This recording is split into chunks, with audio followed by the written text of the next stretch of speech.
देश में किसान आंदोलन का इतिहास काफी पुराना है। ऐसे ही एक आंदोलन के दौरान पुलिस ने किसानों पर बिना चेतावनी दिए घेर कर गोलियां बरसाई थी। इसमें सैकड़ों किसानों की मौत भी हुई और सैकड़ों घायल भी हुए।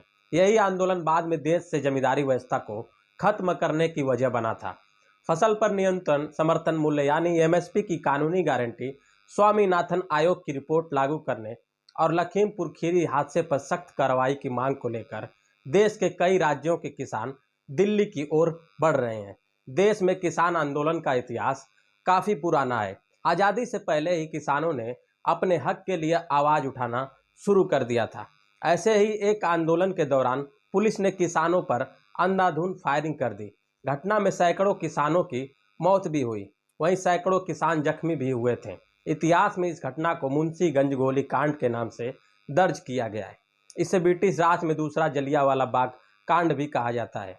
उत्तर प्रदेश के रायबरेली जिले में मुंशीगंज में आंदोलन कर रहे किसानों पर 7 जनवरी 1921 को गोलियां बरसाई गई थी। दरअसल किसान जमींदारी व्यवस्था से परेशान हो गए थे और इसे खत्म करने की मांग को लेकर प्रदर्शन कर रहे थे। रायबरेली का मुंशीगंज गोली कांड अंग्रेजों के जुल्म के खिलाफ किसानों के बलिदान और त्याग की महागाथा है। ब्रिटिश शासन ने सैकड़ों निहत्थे और बेकसूर किसानों पर पुलिस बल से गोलियों की बौछार करवा दी थी। बताया जाता है कि इस गोली कांड में किसानों का इतना खून बहा था कि पास ही बहने वाला सई नदी की धारा भी लाल हो गई थी। बरसती हुई गोलियों की परवाह किए बिना किसान आगे बढ़ते रहे और अपने हक के लिए प्राणों का बलिदान करते गए। और बता दें कि अंग्रेजों के शासनकाल में रायबरेली में जमींदारों और कोटेदारों का बोलाबाला था।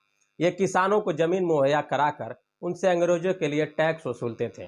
किसान उस समय के तालुकादार के अत्याचारों से परेशान होकर 5 जनवरी 1921 को अमोल शर्मा और बाबा जानकी दास के नेतृत्व में जनसभा कर रहे थे। जमींदारी व्यवस्था के खिलाफ आयोजित इस जनसभा में आसपास के कई गांव के किसान पहुंचे थे। जनसभा को असफल करने के लिए तालुकादार ने तत्कालीन डिप्टी कमिश्नर एजी शेरीफ के साथ मिलकर अमोल शर्मा और बाबा जानकी दास को गिरफ्तार करवाकर लखनऊ जेल भिजवा दिया था।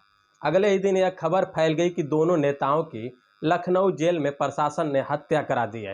रायबरेली में 7 जनवरी 1921 को एक तरफ सई नदी के छोर पर अपने नेताओं के समर्थन में किसानों का विशाल जनसमूह जुटने लगा।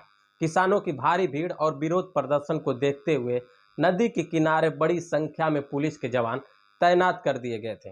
हालात को देखते हुए पंडित जवाहरलाल नेहरू ने भी मुंशीगंज की तरफ से रुख किया। हालांकि उन्हें मुंशीगंज पहुंचने से पहले ही कलेक्ट्रेट परिसर के नज़दीकी रोककर नज़रबंद कर दिया गया। उन्हें किसानों के पास नदी के किनारे पहुंचने ही नहीं दिया गया था। अनुमान लगाया जाता है कि ब्रिटिश शासन ने पहले ही गोली कांड की योजना तैयार कर ली थी, लिहाजा जवाहरलाल नेहरू को कलेक्ट्रेट परिसर में ही नज़रबंद कर लिया गया था।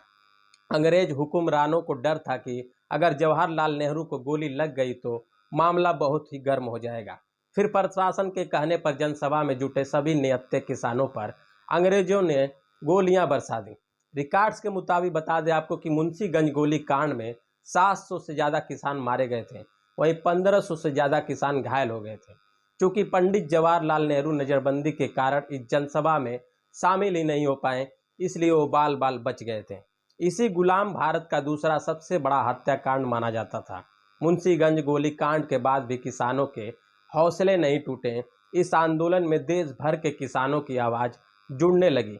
अंग्रेजों के शासनकाल में तो जमींदारी व्यवस्था खत्म नहीं हो पाई, लेकिन आज़ादी के बाद जब पंडित जवाहरलाल नेहरू ने देश के प्रथम प्रधानमंत्री बने तो उन्होंने जमींदारी उन्मूलन को अपने एजेंडे में सबसे ऊपर रखा।